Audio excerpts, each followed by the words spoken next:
seperti pertikaian atau mungkin problemnya gitu masih terus berguling ya kan. Jadi juga mungkin ke bawah-bawah nih karena Marcel kan juga pesulap. Mungkin dia lebih condong ke bongkar-bongkar dukun. Cuman Mas Den sendiri melihat Marcel dari sudut pandang Mas Denny Darko sebagai pesulap seperti apa sih? Sebenarnya nggak cuma saya, karena semua yang pesulap bawa, karena dia brandnya bukan Marcel Radival awalnya, tapi pesulap merah kan, yang melawan Gus Samsudin waktu itu. Dan semakin kesini ya orang yang tahu kalau saya pesulap pasti akan selalu menanyakan tentang ya pesulap merah. Kalau boleh saya bilang, yang saya maksud dengan pesan saya untuk Marcel atau pesulap merah di sini itu adalah pesan untuk lebih berhati-hati lagi, karena saya tuh nggak takut dia ini akan disantet atau diperlakukan oleh orang yang sakti, karena saya pribadi juga agak ragu-ragu kalau santet itu bisa dilakukan oleh sebanyak itu orang. Jadi kalaupun santet itu ada, mungkin di Indonesia ini nggak habis satu tangan untuk bisa menghitung yang melakukannya. Saya nggak takut dia ini diteluh, disantet, dan saya cuma takut orang sakit hati terus kemudian melakukan hal-hal yang di luar hukum. Jadi kalau dia kemarin dilaporkan ke polisi, saya sebenarnya malah senang. Ini seharusnya judulnya Denny Darko senang saat Marcel dilaporkan ke polisi. Bukan artinya senang bagaimana, karena artinya orang tersebut tidak main hakim. Dia masih tetap mengikuti prosedur yang ada di Indonesia sebagai negara hukum. Nah, yang saya takut adalah orang yang nekat, terus kemudian karena ketidaksukaan ya dia melakukan hal yang sama-sama tidak diinginkan. Yang ya saya harap sih itu tidak terjadi dan jangan sampai terjadi. Itu aja. Mas Den, cuman dengan gayanya Marcel sebagai pesulap merah, nama panggungnya kan, maksudnya nama panggung pesulap merah ini aja udah kayaknya menyeret nama pesulap gitu, karena panggungnya aja pesulap merah gitu. Cuman yang dilakukan ini kan adalah sebenarnya bongkar-bongkar trik sulap yang dilakukan mungkin oleh oknum dukun.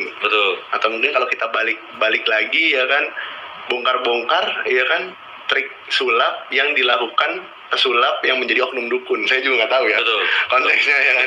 Cuman maksudnya ini kan jadi menyebar gitu ya kan, jadi ada perseteruan antara kubu A dan kubu B gitu. Nah, Mas Den sendiri sebagai pesulap ngelihatnya ini mungkin merasa juga nggak sih kayak terbawa gitu, terus mungkin kayak loh kok dia pesulap cuman bongkar-bongkar teh sampai sebegininya, atau seperti apa Mas Den? Kalau ke bawah sebagai pesulap aja, nggak lebih daripada itu.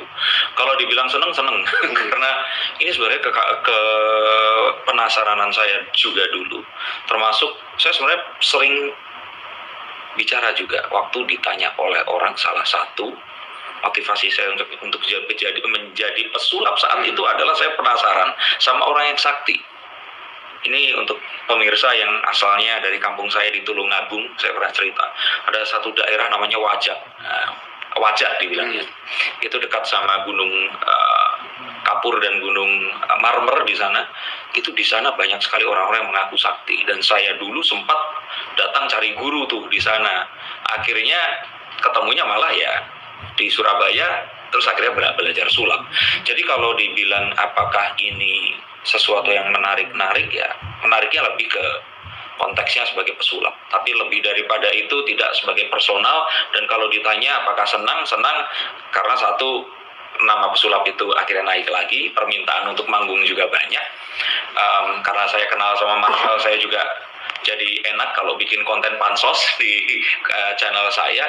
Tapi yang lebih lagi adalah bahwa memang kalau ditanya kepada saya sih juga ingin dalam tanda kutip memberantas oknum-oknum yang mengaku dukun menggunakan trik sulap untuk menunjukkan kesaktian. Berarti ada agree-nya juga ya Mas Denny Darko dengan Marcel ini? Sangat agree. Apa yang dilakukan dia ini saya setuju.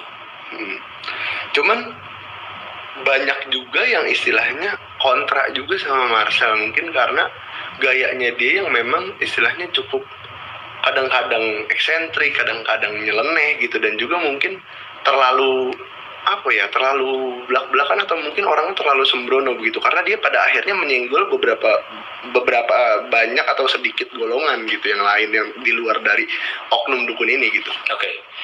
Itu ada beberapa pertanyaan, kalau boleh saya sikapi satu-satu. Yang pertama adalah saya tadi bilang kalau saya setuju dengan tujuannya, tapi belum tentu saya setuju dengan caranya. Nah, pertama, caranya terlalu nekat kalau menurut saya.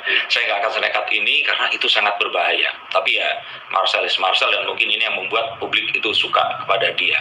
Yang kedua, ya saya juga nggak suka kok pakai wig merah. Pakai baju merah juga saya nggak suka. Tapi kembali lagi, ketidaksukaan ini nggak terus menjadikan jembatan antara saya dan orang yang memiliki tujuan yang sama. Saya sih menghargai dan menghormati. Nah, tapi kalau dianggap dianya nyablak dan sebagainya itu mungkin bawaan ya, atau usia. Mungkin dulu kalau saya seusia Marcel terus ditanya, mungkin saya akan sama-sama juga belak-belakannya seperti itu. Nah, perkara yang nyenggol, kalau menurut saya sih, ini pribadi, opini pribadi ya. Selama dia ini mungkin tidak menyebut nama, ya kalau menurut saya itu senggolan yang ya dibutuhkan untuk dunia entertainment dan di dunia per-YouTubean seperti itu. Tapi seharusnya ini jadi persoalan yang tidak usah dibesarkan sampai dibawa ke ranah hukum.